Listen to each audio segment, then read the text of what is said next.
विधि शरीरा अरे कृपा निधि सजन पीरा अरे कृपा निधि सजन पीरा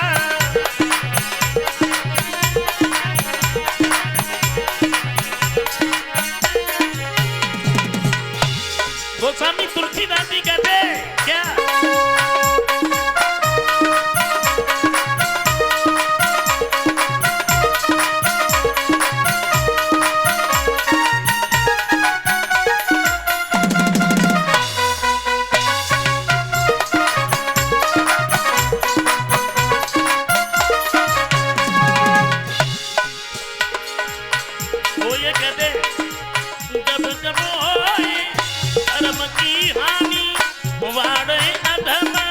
असुर अभिमानी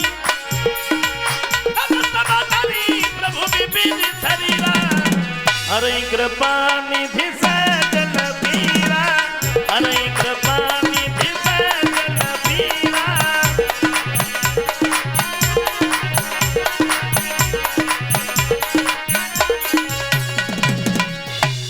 वो ये कहते हैं जब जब इस भूतल पर अत्याचार होता है, जब जब पापियों की संख्या बढ़ जाती है तो फिर भगवान को आना ही पड़ता है। इनके अवतार धारण करने की कोई तिथि या तारीख निश्चित नहीं होती। दूसरे विद्वान ने कुछ और बताया। क्या बताया? बोले ये दशरथ और कौशल्या जो थे ये पूर्व जन्म में स्वामी मन और शत्रुपा थे और तब इन्होंने तपस्या की है, भगवान से वरदान मांगा है, प्रभु हमें तुम्हारे जैसा पुत्र चाहिए। बोले अभी तो नहीं, त्रेता में जब तुम दशरथ और कौशल्या बनोगे तब हम तुम्हारे पुत्र बनकर के तुम्हारे पास में अवश्य आएंगे।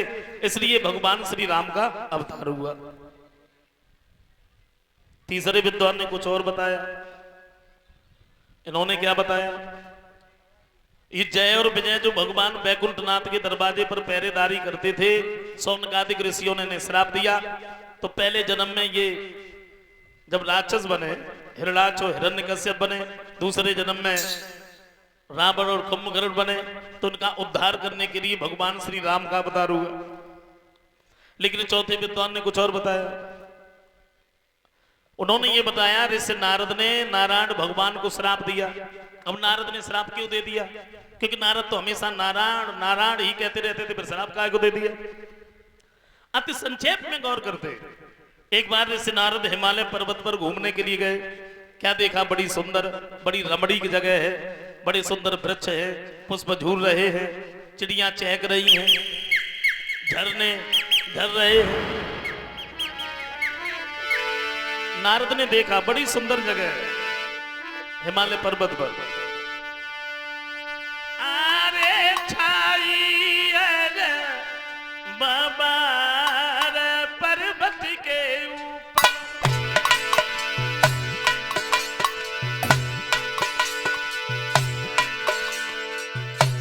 देखा नारद ने छाई बाबा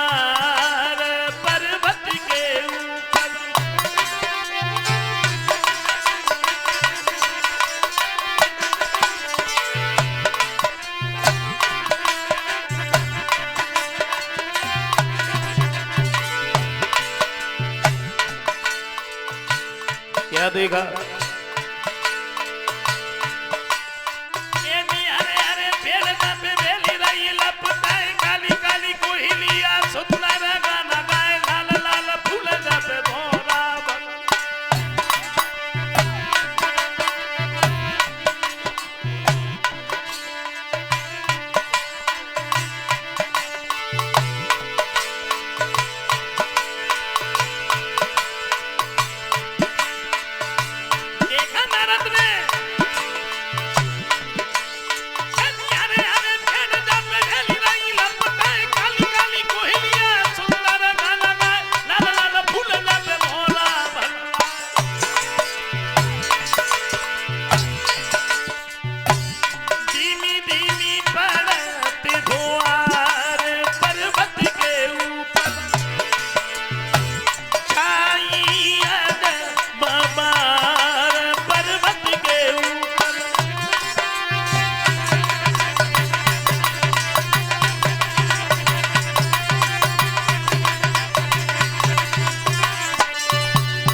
ऋषि नारद ने जैसे ही सुंदर रमणीक जगह देखी है,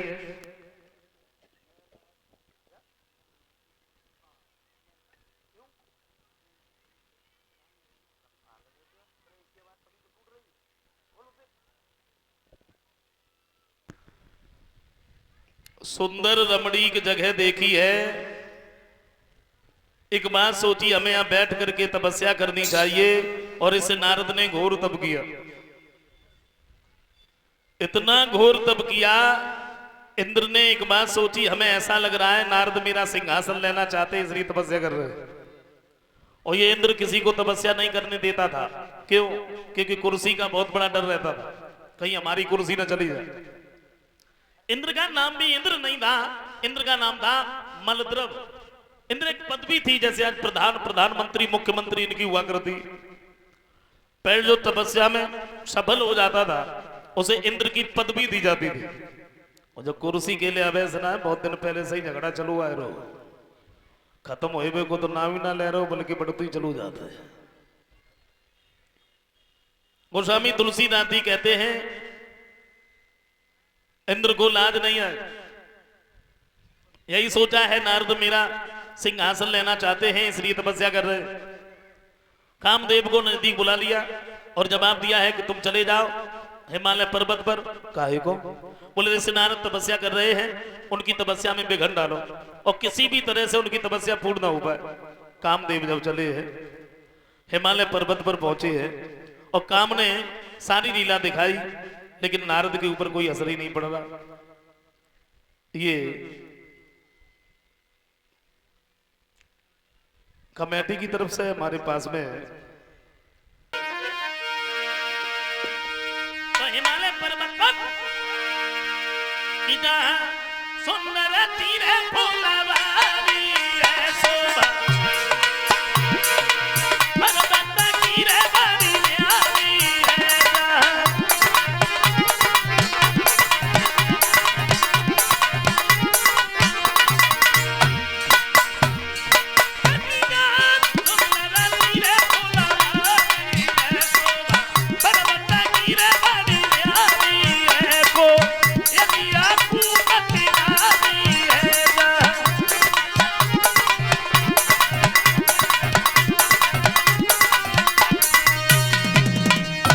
कामदेव ने जब लीला दिखाई है, लेकिन नारद के ऊपर कोई असर ही नहीं पड़ा और कामदेव निराश होकर के उस जगह से चले गए। इंद्र को जाके सारी बात बताई, माफ करना हम इस नारद को तपस्या से नहीं दिखा पाए। और इधर नारद की आंख खुली तो बड़ा अभिमान हो गया। अभिमान क्या हो गया? अभिमान ये हो गया मेरे समान दुनिया में कोई महात्मा है ही नहीं, मैंने तो कामदेव को जीत लिया, मैं तो बाल ब्रह्मचारी हूं। और इसी अभिमान को लेकर इस नारद कैलाश पर्वत पर पहुंच गए जब भगवान शंकर बैठे हुए थे। और भोले बाबा ने जैसे देखा बिठा दिया, आओ नारद, बड़े दिन में आए, कहाँ रहे अभी तक? तो नारद कहते प्रभु आपको नहीं मालूम? नहीं तो? बोले अब मेरे समान दुनिया में कोई महात्मा है ही नहीं। क्यों? क्योंकि मैंने कामदेव को जीत लिया, मैं बाल ब्रह्मचारी हूं। भोले बाबा समझ गए ना, अभिमान हो गया।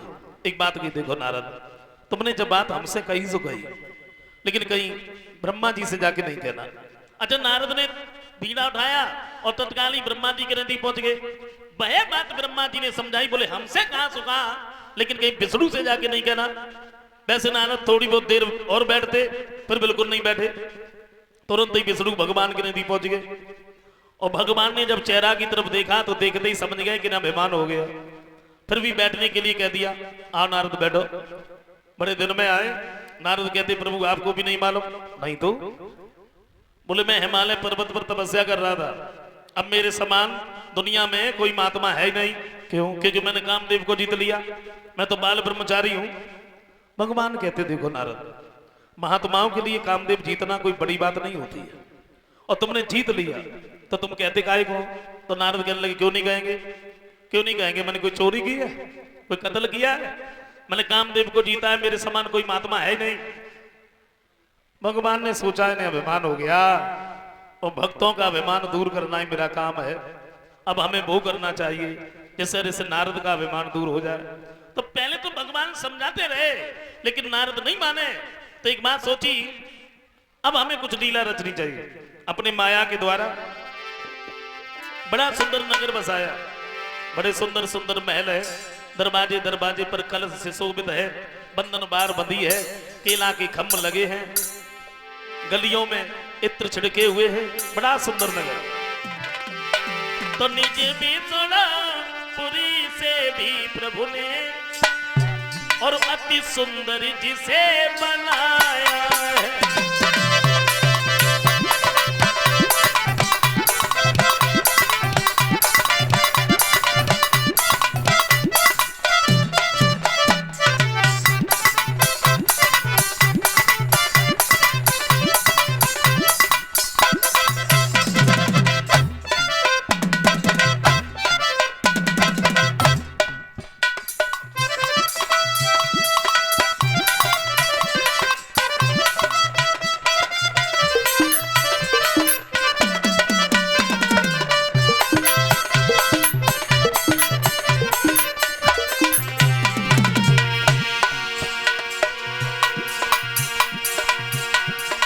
बड़ा सुंदर नगर।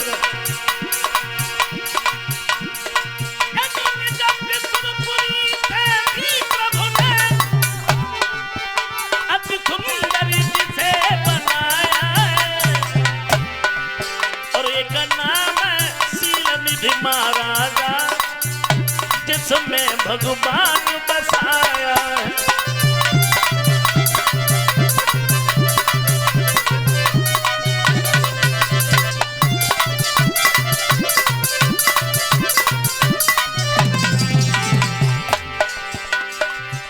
शील निधि नाम के राजा है और शील निधि के घर में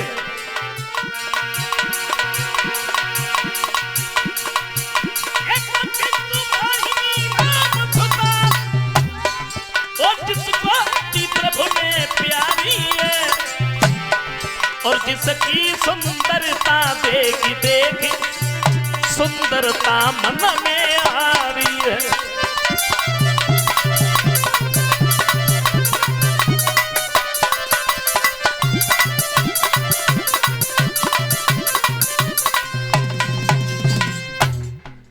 शील निधि नाम के राजा हैं। शील निधि के घर में विश्व मोहिनी नाम की एक बड़ी सुंदर बेटी है।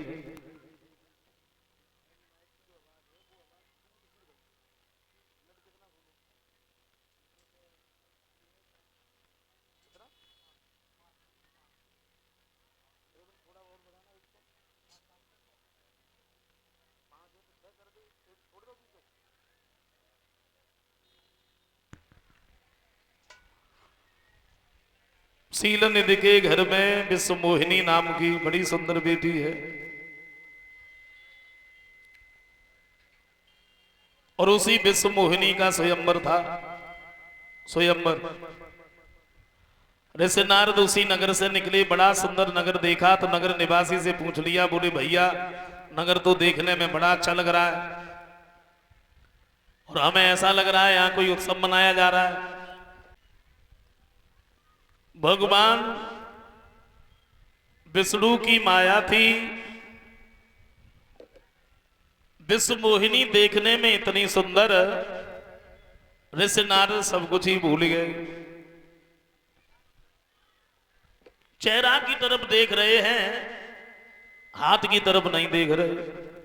लेकिन एक नजर लड़की की हाथ की तरफ पड़ गई। गोस्वामी तुलसीदास जी कहते हैं नारद को बिल्कुल उल्टा दिख रहा है। उल्टा उल्टा क्या दिख रहा है? उल्टा ये दिख रहा है, लड़की की हाथ की रेखाएं तो ये कह रही हैं इस लड़की की शादी उसके साथ में होगी जो लड़का अमर होगा। जो लड़का अमर होगा उसके साथ में शादी होगी। और नारद को ये दिख रहा है इस लड़की की शादी जिस किसी लड़के के साथ में हुई तो वो लड़का अमर हो जाएगा। तो मैं क्या करूं, मेरी तो समझ में नहीं आ रहा। मैं तो इतना सुंदर भी नहीं हूं जो ये लड़की मेरे गर्दन में जयमाला डाले। शीलनिधि कहते महाराज कहां खो गए, आपने तो कुछ बताया ही नहीं। नारद कुछ भी नहीं बोले और नारद के दिमाग में एक बात आई, विष्णु भगवान तो बड़े सुंदर है और जब हम उनके पास में जाएंगे हम उनसे उनका रूप मांगेंगे, मैं अधिक सुंदर हो जाऊंगा और जब अधिक सुंदर हो जाऊंगा तो ये लड़की मेरे गर्दन में जयमाला डाल देगी, सब लोग रोकेंगे, फिर भी नहीं मानेगी। जैसे नारद वहां से भागे, भागे, बताया कुछ भी नहीं। सिन्निध बोले महाराज आपने तो कुछ बताया ही नहीं, आप तो जाने लगे। नारद नहीं बोले। तो चोरी करी हाथ बेटी का नारद चले, और दिल में बातें छुपी की छुपी रहे।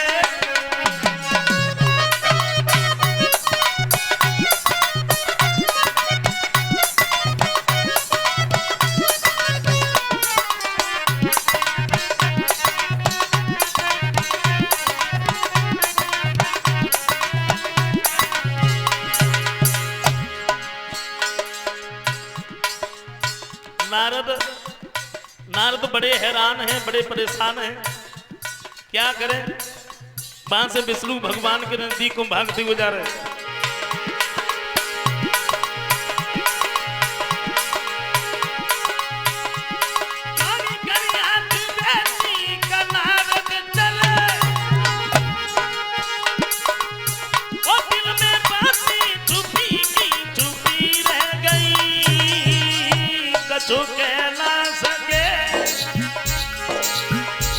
कछु कह ना सके अपने मन की व्यथा, कछु कह ना सके अपने मन की व्यथा। चलती श्वासा रुकी की रुकी रहे।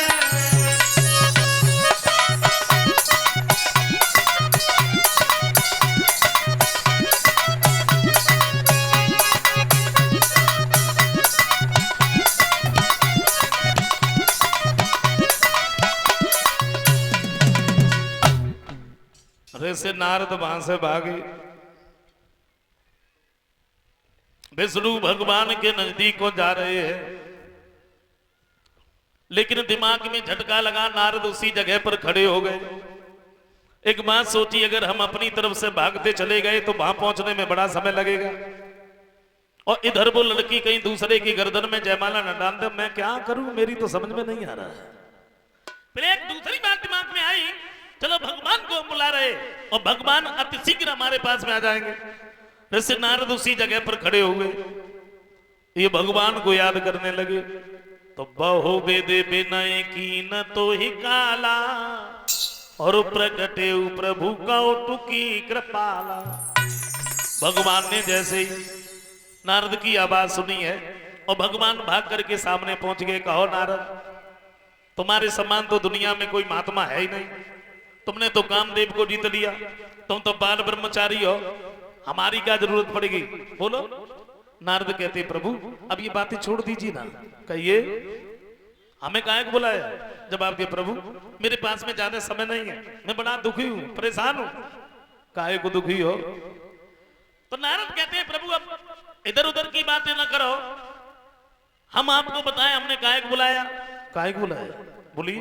बोले हमें आपका स्वरूप चाहिए, रूप चाहिए।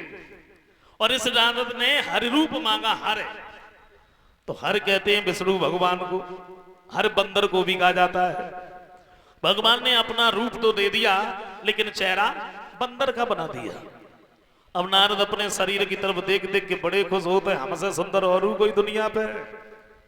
रंगभूमि में जाएंगे, वो लड़की हमें देखेगी, देखते ही मेरी गर्दन में जयमाला डाल देगी, सब लोग रोकेंगे, फिर भी नहीं मानेगी। और नारद भागे भागे। भोले बाबा ने इनके पीछे 2 गढ़ लगा दिए, काहे देखते रहना। और दोनों गढ़ जो रहे, नारद की चेहरा की तरफ देख के पीछे घुमा करके ताली बजा के हंस लेता है, लेकिन बताया नहीं। भागते हुए नारद रंगभूमि में पहुंचे। क्या देखा नारद ने, सबसे ऊंचा एक मंच रखा है, और इसे नारद उसी मंच पे बैठ गए, ऊपर को गर्दन करके। अब इधर उधर नहीं देख रहे, कहां देख रहे, केवल दरवाजे की तरफ देख रहे। क्यों, कब विश्वमोहिनी आए और मेरी गर्दन में जयमाला डाले। थोड़ी देर के बाद में नारद ने क्या देखा,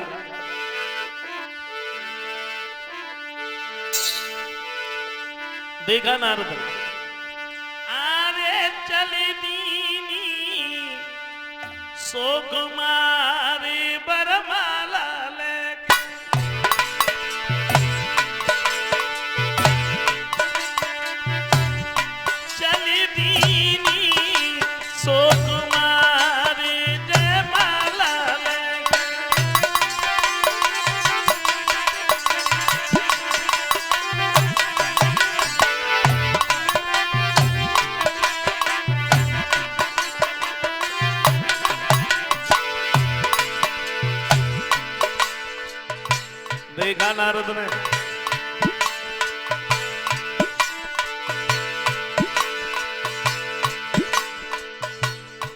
विश्व मोहिनी को जैसे ही नारद ने देखा और नारद एकदम से उठ करके खड़े हो गए। हुआ क्या?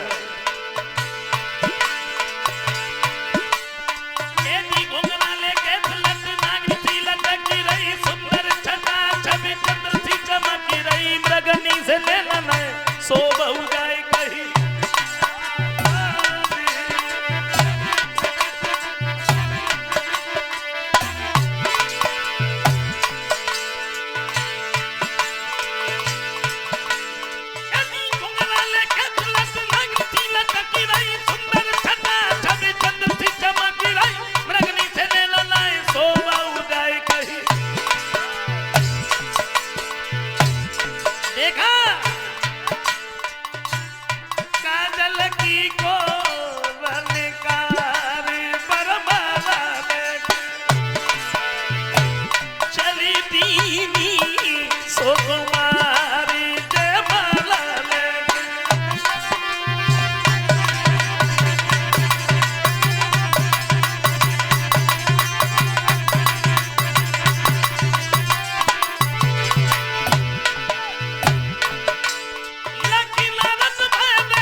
नारद ने जैसे ही देखा,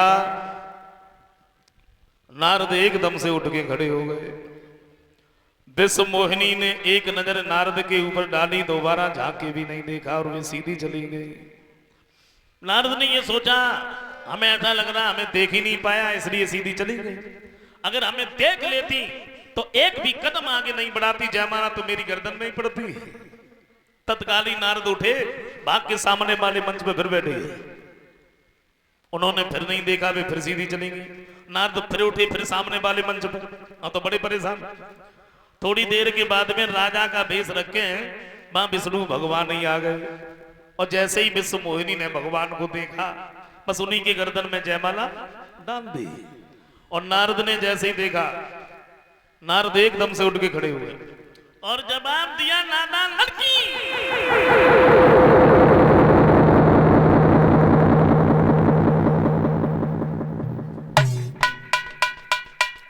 देख लिया तुम लोगों ने, ये लड़की तो बिल्कुल पागल है। किसके गर्दन में जयमाला डाल दी? पहले मुझे देखो, मेरे सिर को देखो। जयमाला मेरी गर्दन में पड़नी चाहिए। कोई नहीं बोला। भोले बाबा ने जो गढ़ लगाए थे, दोनों गढ़ उठ के खड़े हो गए। और एक बात कही, कहो नारद, क्या शर्म ना लग रही का? तो नारद बोले, तू क्या हमसे ज्यादा सुंदर है? बोले, चेहरा तो देखो कैसो बंदर जैसो लाइन डोल रहे और शादी और कर भी चले आए। और जैसे ही इतने शब्द सुने सो नारद भागे और तो कुछ भी नहीं मिला। जल भरा हुआ था, नारद उस जल में झांके तो चेहरा बंदर जैसा।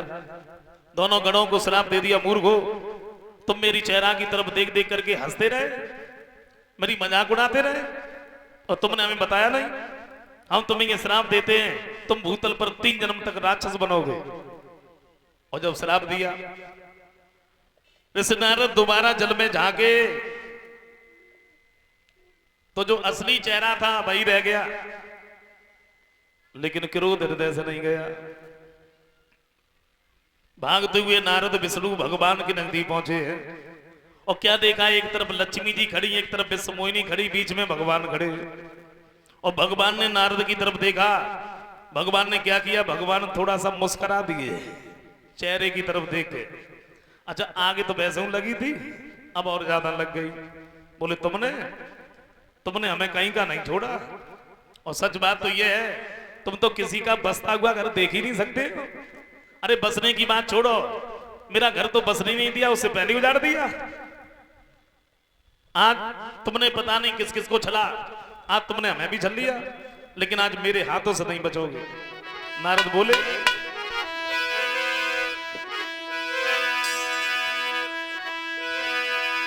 तो कई लगती झुझलाई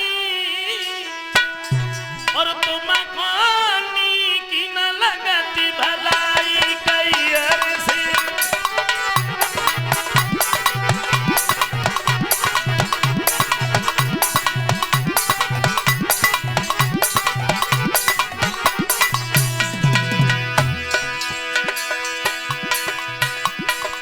नारद कहते तुमने पता नहीं किस किस को ढला। अरे जब तुमने समुद्र मंथन करवाया, जिसमें से अमृत निकला वो तुमने देवताओं को पिला दिया, शराब निकली वो तुमने राक्षसों को पिला दी, जहर निकला तो भोले बाबा को बुला लिया तो सब मरे, और लक्ष्मी जी निकली किसी को भी नहीं पूछा, अपने पार रख ली। वहां तो तुमने हमें भी छल लिया। अभी तक तो तुम बचते चले आए, लेकिन आज मेरे हाथों से नहीं बचोगे। बोले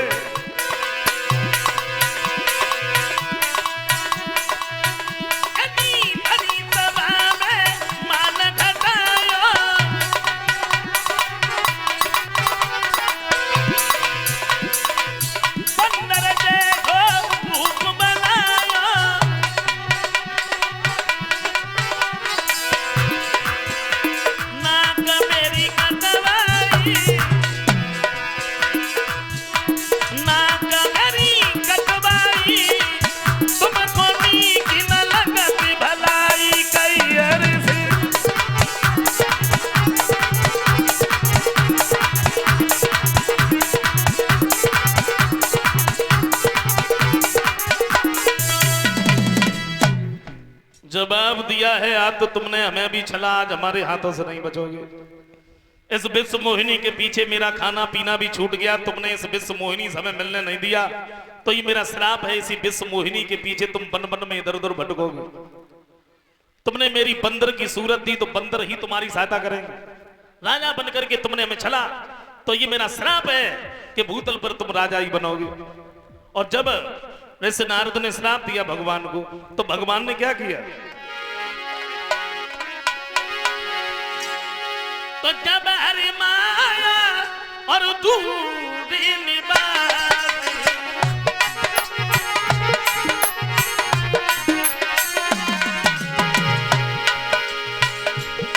क्या किया भगवान ने? जब हरि माया दूरी निभाती, तो देखा नारद ने नाई रमा नहीं राजकुमार,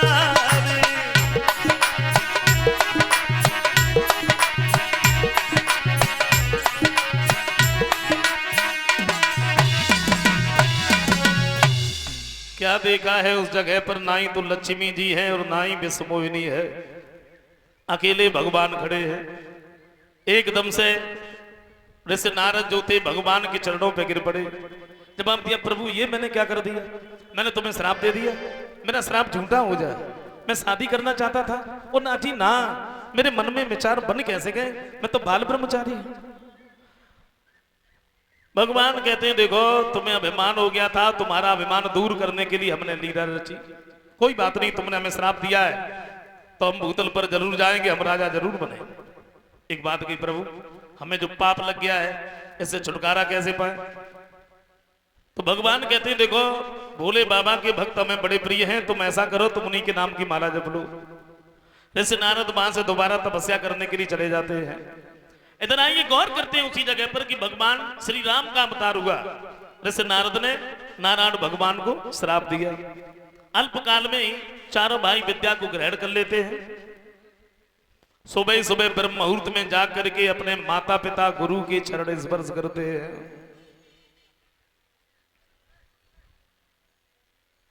और ब्रह्म मुहूर्त में सबको जागना चाहिए। ब्रह्म मुहूर्त का समय होता है सुबह 4 बजे से लगभग 5:30 बजे तक का। सबको जागना चाहिए, लेकिन कौन जागता है?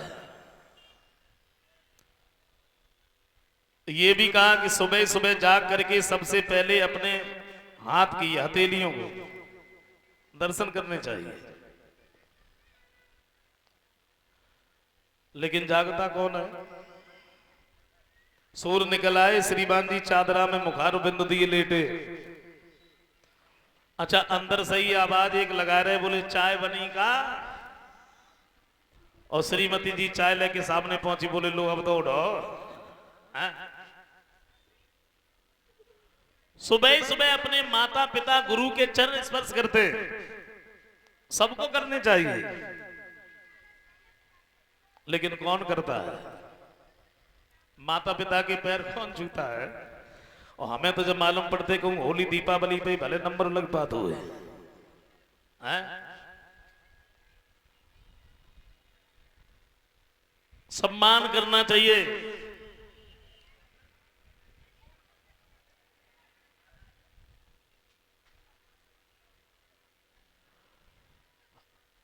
देखो, भागवत में बताया बड़ों को प्रणाम करने से, बड़ों का सम्मान करने से 4 चीजें बढ़ती हैं, आय, विद्या, यश और बल। जब हमें ये 4 चीजें मिल रही हैं तो सम्मान करना चाहिए या नहीं, बताइए। अपने घर के जो बुजुर्ग है, मैं तो ये कहता हूं, देखो समय तो किसी के पास में है नहीं, और थोड़ा बहुत समय बचता था, और जब से ये मोबाइल चले हैं लोग इतने बिजी हो गए कि समय नहीं किसी के पास। आप अगर 5 लोग बैठे हैं या 10 लोग बैठे हैं, आप उनसे बात करना चाहते हैं, लेकिन वो आपसे बात ही नहीं करना चाहते क्योंकि उन्हें मोबाइल से ही फुर्सत नहीं है। बताइए कितनी दूरी हो गई। बैठे तो पास हैं लेकिन है बहुत दूर। एक चीज देखो, फेसबुक पर, इंस्टाग्राम पर लोग लाखों फॉलोवर और फ्रेंड बनाते हैं, उसी में लगे रहते हैं हमारे इतने फ्रेंड हैं फेसबुक पर। अब उनसे ये कहो कि घर में किसी से तुम्हारी बोलचाल है? फेसबुक पे फ्रेंड है।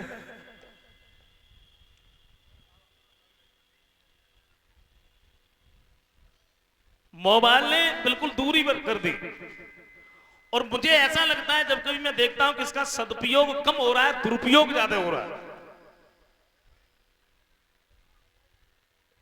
इसे देख करके बच्चे बिगड़ रहे हैं। छोटे छोटे बच्चों को मोबाइल नहीं देना चाहिए। अगर किसी बच्चे को बिगाड़ना है तो एक मोबाइल दे दो, एक मोटरसाइकिल दे दो, बस, कोई नहीं रोक सकता।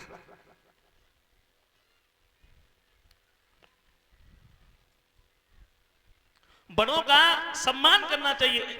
थोड़ी बहुत जितना समय मिले उनके पास में जरूर बैठो। देखो, अगर हम कोई गूगल पर एक अच्छी बात सर्च करें, गूगल पर कोई हम एक अच्छी बात सर्च करें, तो 2-4 बातें ऐसी निकल आती हैं जो हमारे किसी काम की नहीं है, किसी काम की नहीं। और हमारे घर के जो बुजुर्ग हैं, जो हमसे बड़े, और उनसे हम एक अच्छी बात पूछे, और भाई 4 अच्छी बातें उसके साथ में और बता देते। तो बताइए, हमारे घर के बुजुर्ग अच्छे या गूगल अच्छा है? सम्मान करो, क्योंकि बुजुर्गों को, जो बुजुर्ग है ना, इनके पास में तजुर्बा है। भाई जिस रास्ते से ये गुजर चुके, हम लोग गुजर रहे। बड़ों की बात माननी चाहिए, सम्मान करना चाहिए, तजुर्बा है। मैं बताऊं, छोटी सी बात है।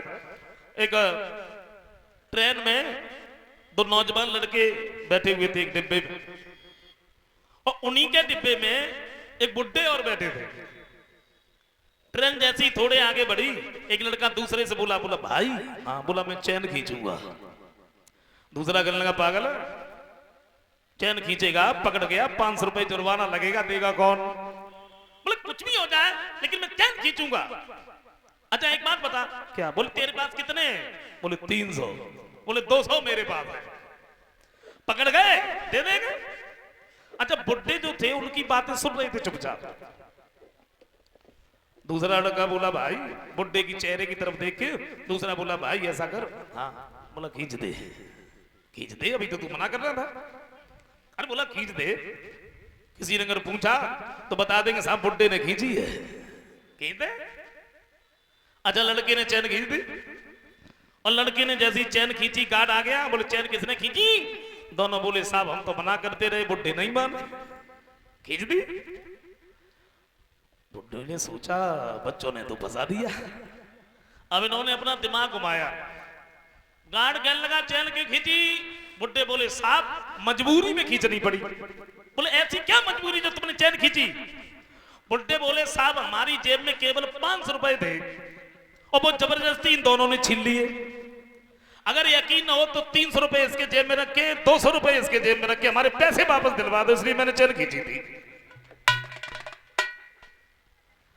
लड़की बोली बुड्ढा बड़ा चालाक निकला भाई, पैसे भी ले लिए। तो तजुर्बा है, बुजुर्गों का सम्मान करो। सम्मान तो हम लोग करते हैं, लेकिन मैं देखता हूं कि जितने हम सब लोग पढ़े लिखे होते जाते उतना ही बदलाव हो रहा। माफ करें, मैं ये नहीं कहता कि आप पढ़ाई लिखाई मत करो, पढ़ाई लिखाई बहुत जरूरी है, पढ़ना बहुत जरूरी है। अच्छा अगर खाने के लिए नहीं मिलता है तो मत खाओ, थोड़ा खराब खा लो। अच्छा अगर पहनने के लिए नहीं मिलता है तो मत पहनो, थोड़ा फटा पुराना ही पहन लो। लेकिन अपने बच्चे को अच्छी से अच्छी शिक्षा दिलानी चाहिए। और वो माता पिता अपने बच्चे के बैरी होते हैं, दुश्मन होते हैं जो अपने बच्चे को शिक्षा नहीं दिलाते। मैं नहीं कह रहा, भागवत में लिखा।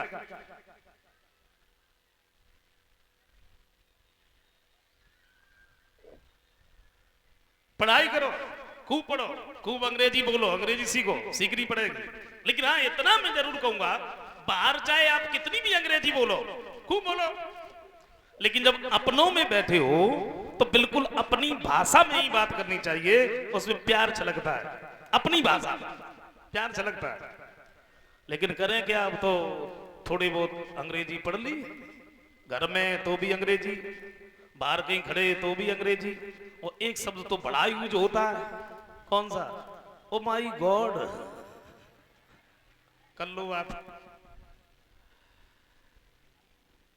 तो मेरे कहने का मतलब ये, सम्मान करना चाहिए अपने बुजुर्गों का। आइए छोटा सा एक कीर्तन बोल लेते, भाई बोल लेते जो थोड़ा लिख के आया था। गोपियां श्याम सुंदर के बारे में कहती हैं, धनुष में इतनी शक्तियां भरी हुई थी कि धनुष किसी के हिलाए से हिलता नहीं था, जो महात्मा दधीच की हड्डी का बना हुआ। लेकिन एक दिन सीता जी ने उस धनुष को ढाली, बताया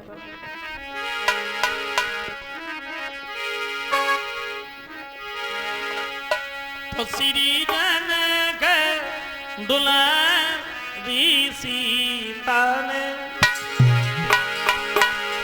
और बचपन में हाथी को दिखलाया।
बचपन में सीता ने जब उस धनुष को उठाया, देख लिया महाराज जनक ने कि बेटी ने धनुष उठाया है, तो एक बात सोची है, अब हम अपनी बेटी का विवाह उसी के साथ में करेंगे जो उस धनुष को उठा करके तोड़ देगा। क्योंकि जब बेटी ने धनुष उठाया है तो लड़का भी वैसा ही होना चाहिए। लड़की अगर पढ़ी लिखी है, चतुर चालाक है, होशियार है, समझदार है, तो लड़का भी पढ़ा लिखा होना बड़ा जरूरी है।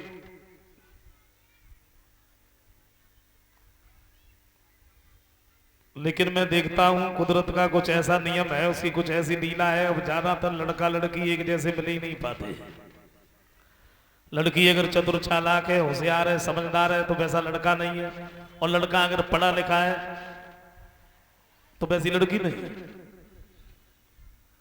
और हम तो यही कहेंगे लड़की अगर पढ़ी लिखी है तो लड़का भी पढ़ा लिखा बहुत जरूरी, नहीं तो फिर टेंशन। अब खैर टेंशन में तो हर शख्स है, ऐसा कोई नहीं है जो टेंशन में ना हो। हम लोग यहाँ बैठे जरूर हैं, लेकिन दिमाग में क्या चल रहा है कोई पता नहीं क्या चल रहा है। शरीर को तो आराम है लेकिन दिमाग को आराम नहीं। टेंशन में तो सब ही है, कोई धन की टेंशन में है, कोई बीवी की टेंशन में है, कोई बच्चों की टेंशन में है, कोई ऑफिस में गए तो साहब की टेंशन है, और किसी को इसी की टेंशन है कि पेंशन ही नहीं है,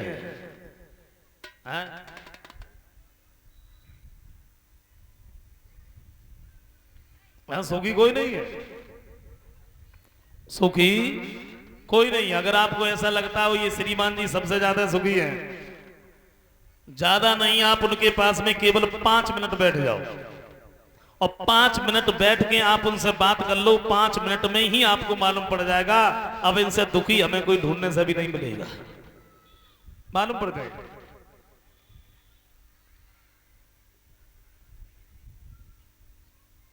मुझे लगता है जब से हमने जन्म लिया जब तक यहां पृथ्वी पर रहे सारी जिंदगी रोते ही रोते निकल गई, रोते ही रोते निकल गई, हंसे कब। वैसे अब हंसना तो कोई जानता ही नहीं है, क्यों? क्योंकि लोग इतने उलझनों में फंसे हैं। और कोई अगर थोड़ा बहुत अगर आपके सामने हंसता है ना तो केवल बनावटी हंसता है, अंदर से हंसी नहीं निकल रही है, लेकिन आपको दिखाने के लिए हंस रहे, ठीक है।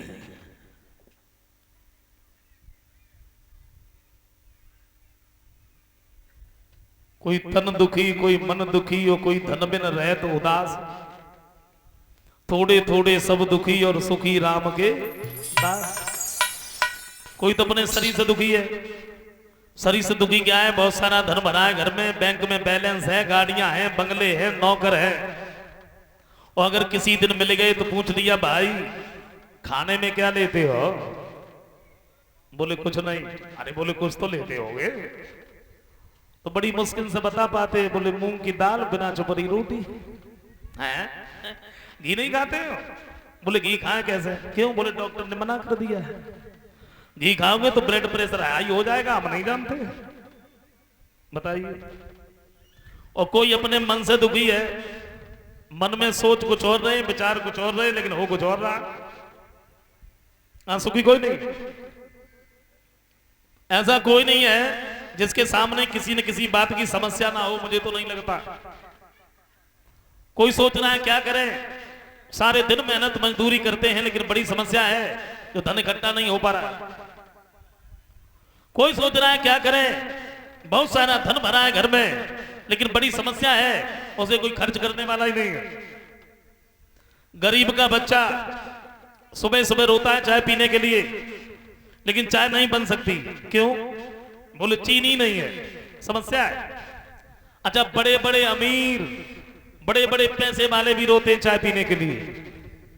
अब आप सोचते चीनी नहीं है, बोले चीनी तो है लेकिन खा नहीं सकते। क्यों? समस्या, शुगर हो जाएगा। ऐसा कोई नहीं है जिसके सामने समस्या ना हो। एक व्यक्ति की पत्नी मायके जा रही थी, मायके, और पति उसका थोड़ा अस्वस्थ था। अच्छा, पति जो था अपनी पत्नी को रेलवे स्टेशन पर छोड़ने के लिए गया।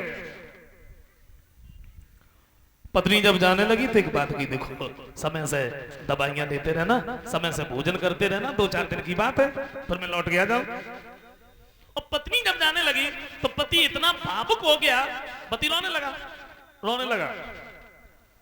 अच्छा, उसके नजदीक एक दूसरा व्यक्ति खड़ा था, उसके चेहरे की तरफ देख देख के वो भी रोने लगा। अब जिसकी जा रही है वो कम रो रहा है, जिसकी नहीं जा रही है वो ज्यादा रो रहा है।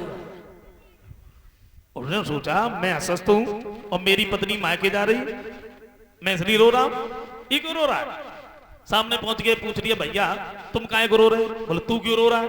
बोले मेरी पत्नी मायके जा रही, मैं इसलिए रो रहा हूं। बोले तेरी पत्नी मायके जा रही है तो इसलिए रो रहा है, और मेरी पत्नी मेरे घर आ रही मैं इसलिए रो रहा हूं।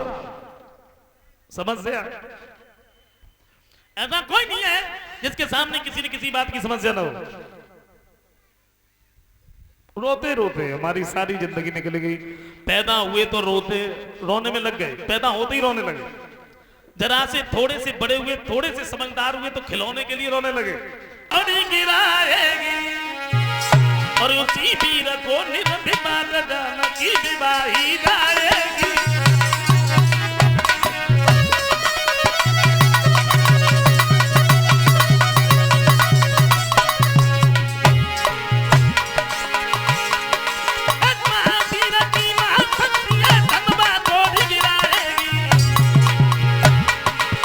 उसी वीर को निर्विवाद जान की विवाही जाएगी।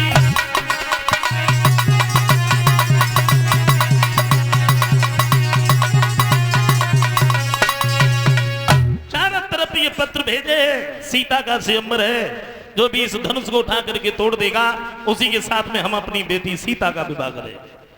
वो खबर विश्वामित्र जी को मिली है, सीता का स्वयंवर है, तो देर नहीं की, चले तो पाते ही खबर स्वयंवर की और श्री जनक राज के दाम चले।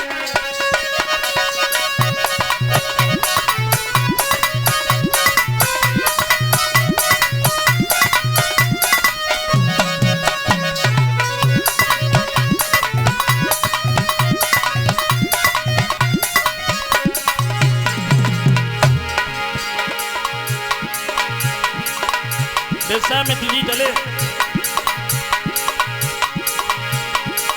पाते ही खबर स्वयंवर की और श्री जनक राज के दाम चले।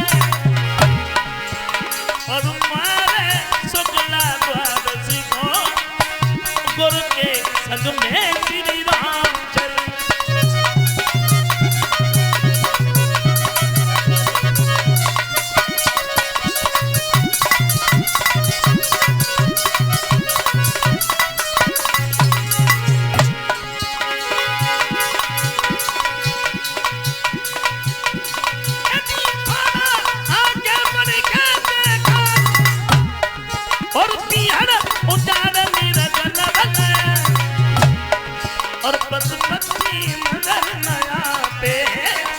और सावन भी जहां भयानक।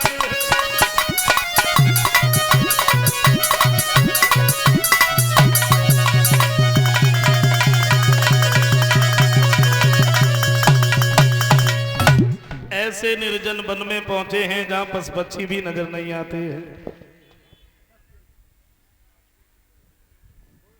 क्या देखा है? उसी निर्जन वन में एक पत्थर की शिला पड़ी है। पूछ लिया गुरुदेव कौन है ये?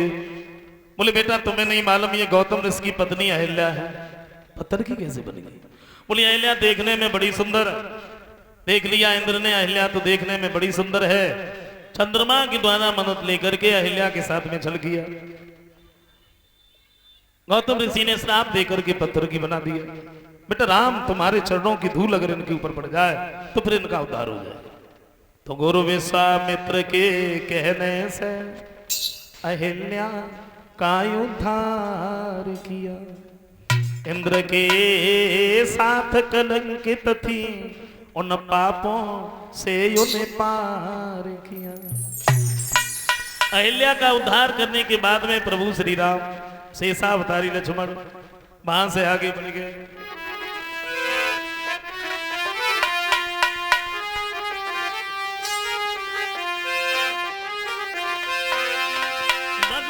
नाम जब आगे बढ़े तो चले हैं रघुराई।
जब जनक के फूल बाग में पहुंचे हैं, दोनों भाई गुरु जी के पास में बैठे हैं।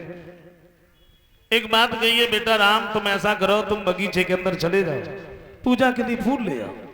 श्री राम शेषावतारी लक्ष्मण वहां से आगे बढ़े हैं और ये बगीचे के अंदर पहुंचे हैं तो क्या देखा है, बड़ा सुंदर एक सरोवर है। बगीचा तो सुंदर है, बड़े सुंदर वृक्ष हैं, पुष्प झूल रहे हैं। क्या देखा, सरोवर है।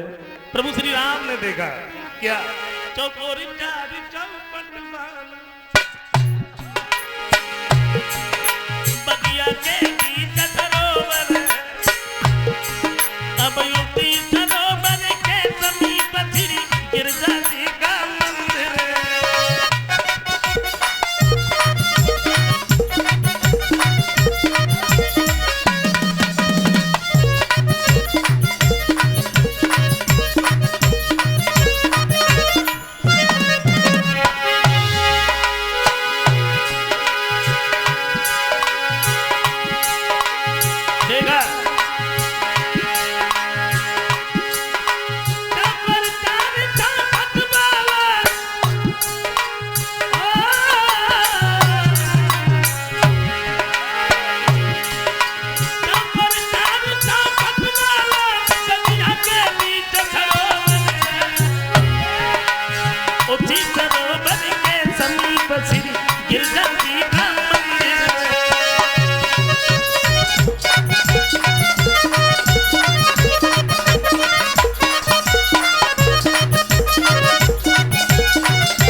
सुंदर सरोवर है, उसी के पास में गिरजा का मंदिर है।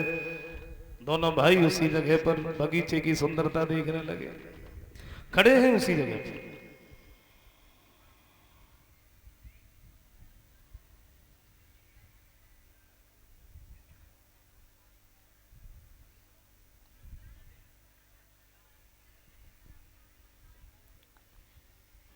ये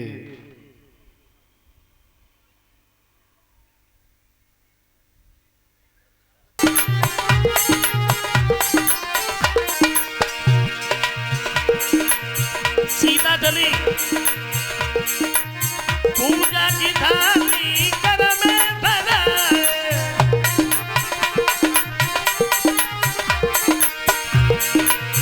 पूजा की थाली कर में धराए,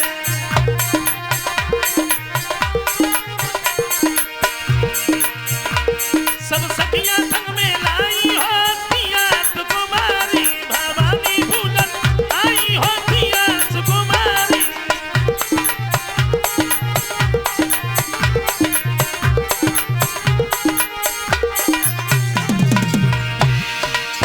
लेकिन घर राम लखन त बगिया में बैठे,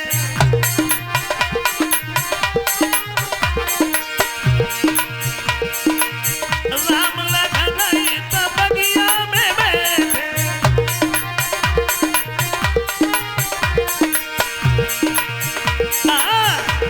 गाठारी फुलवारी होतियां सुकुमारी, भवानी भूलन आई होतियां सुकुमारी।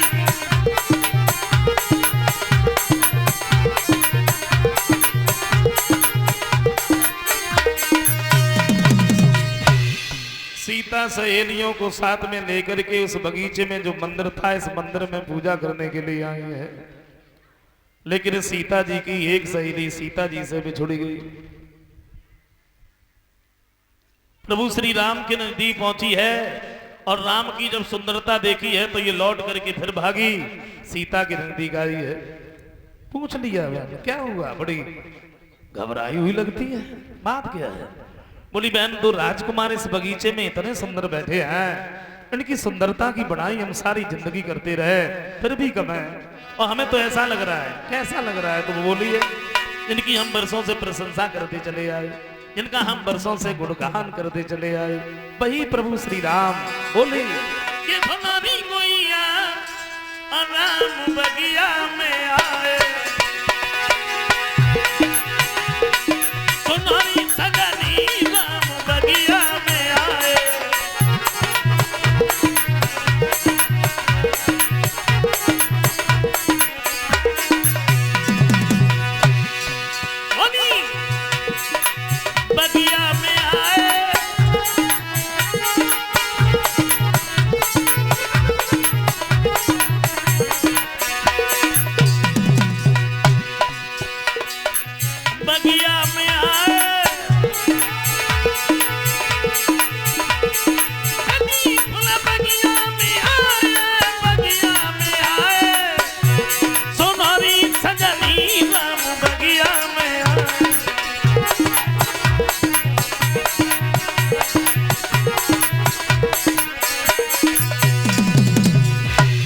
जवाब दिया, हमें ऐसा लग रहा है वही श्री राम इस बगीचे में मौजूद है। सीता ने जैसे ही इतने शब्द सुने हैं, प्रभु श्री राम के नजदीक पहुंची हैं। सीता ने जब श्री राम की तरफ देखा, राम ने जब सीता की तरफ देखा, तो गोस्वामी तुलसीदास जी कहते हैं, देख राम छवि सिय मति अटकी, सिय छवि देख राम मति भटकी। वो ये कहते हैं कि जब सीता ने प्रभु श्री राम की तरफ देखा, राम ने सीता की तरफ देखा है, तो एक दूसरे की तरफ देख रहे हैं, कहते कुछ भी नहीं। सीता और राम की वो दशा बन गई जैसे गूंगा को बढ़िया से बढ़िया कोई चीज खवाई जाए और खाने के बाद में फिर वो उसका स्वाद नहीं बता पाता है, इसी तरीके से एक दूसरे की तरफ देख रहे हैं, देख तो रहे लेकिन कुछ कहते नहीं है। प्रभु श्री राम ने जब देखा और राम ने देखा तब बताया कि पड़ी गए प्रेम की डोरी में, और चित चोर आप चित चोर है।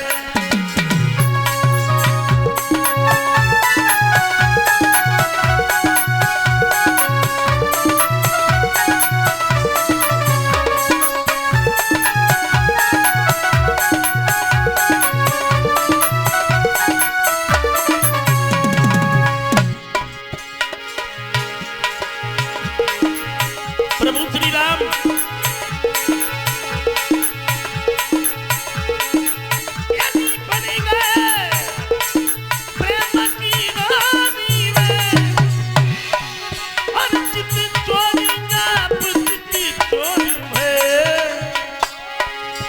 और सीता की सूरत जब देखी, सीता की सूरत जब देखी, राघव के नैन चकोर।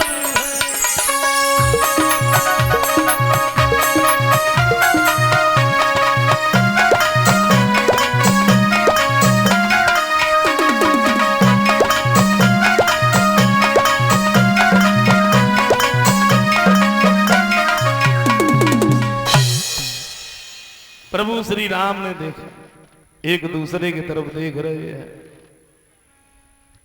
देख तो रहे हैं लेकिन कुछ कहते नहीं है।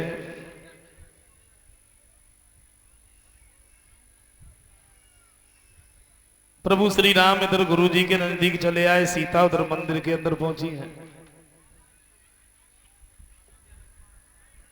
भवानी माँ की जब पूजा की है तो भवानी माँ प्रकट हुई, एक बात कही है, बेटी सीता धनुष उसी के हाथों से टूटेगा जिसे तुम दिल से चाहोगे।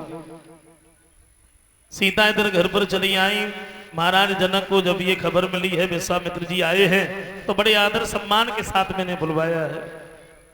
रंग भूमि में सीता चले सहेलियों को साथ में लेके, गुरु जी के साथ में प्रभु श्री राम शेषावतारी लक्ष्मण चले। ये 50 रुपए हमारे पास में विनोद यादव की तरफ से आए। प्रभु श्री राम ने उस रंग भूमि में यानी सीता ने जब पैर रखा तो गोस्वामी तुलसीदास जी कहते हैं,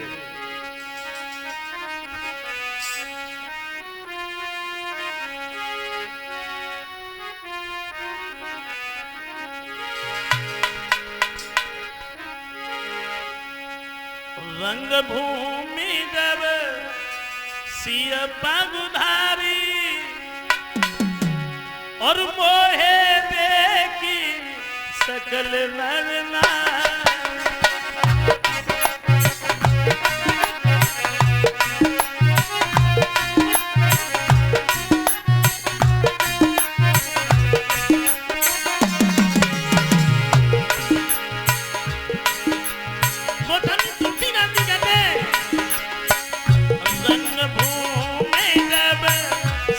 पगुधारी मोहे देखे सकल नर नारी।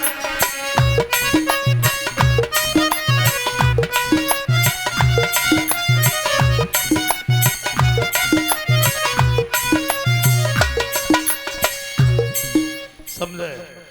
सीता ने जब उस रंग भूमि में पैर रखा तो उन्हें देख करके स्त्री और पुरुष सब मोहित हो गए और वही बाबा तुलसीदास जी ये कहते हैं क्या,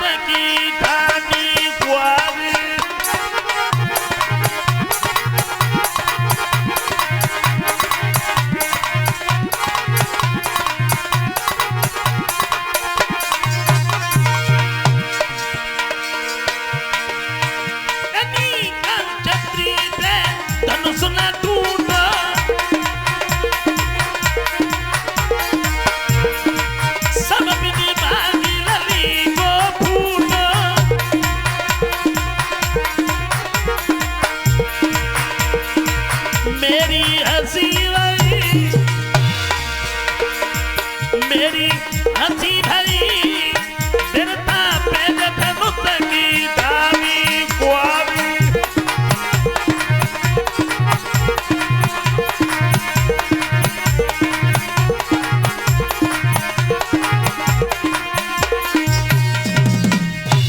समझाया है, कोई नहीं बोला, सबकी नजर नीचे थी, लेकिन लक्ष्मण उठ के खड़े हो गए और दिया जवाब दिया है। जनकराज क्या कह रहे हो कि दुनिया में कोई योद्धा नहीं है, दुनिया में कोई वीर नहीं है, लेकिन तुम्हें एक बात नहीं मालूम।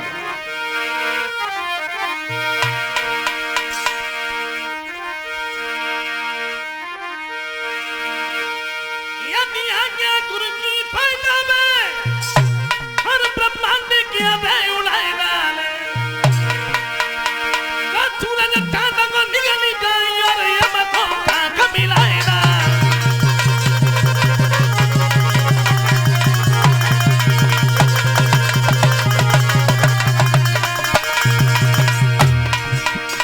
क्या कह रहे हो कि दुनिया में कोई योद्धा नहीं है, लेकिन एक बात नहीं मालूम तुम्हें,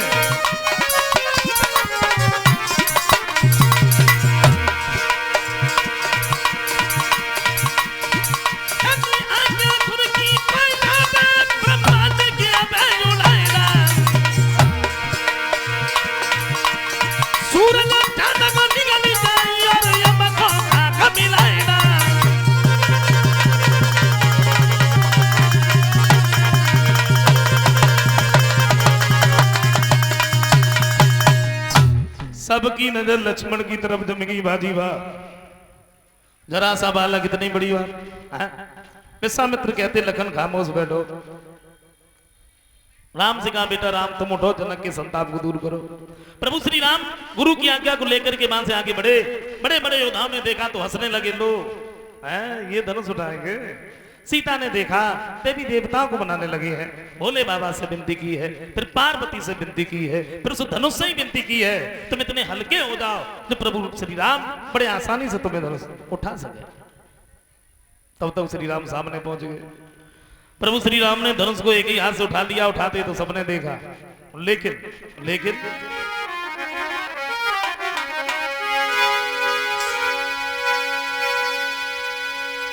फिर पता नहीं कब दुखा धनुष बाजे के आई कानों में और भूमि पे टूटी पड़े और भर गई घोर धुनी भुवनों।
धनुष टूट गए।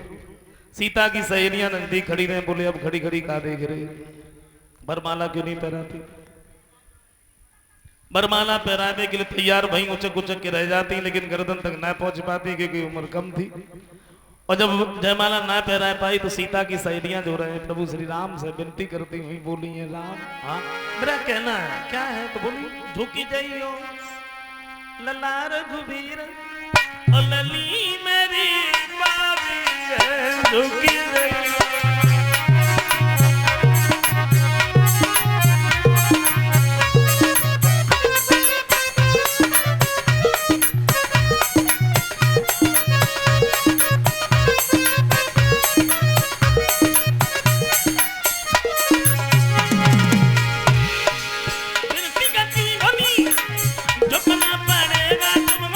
झुकना पड़ेगा यदि झुकी जाइयो ललार घुबीर लली मेरी बाबी है, झुकी जाइयो।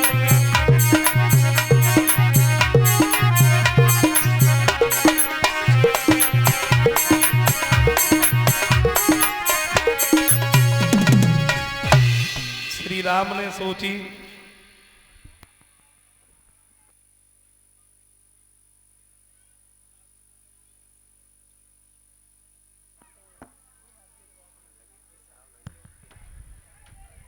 सोचा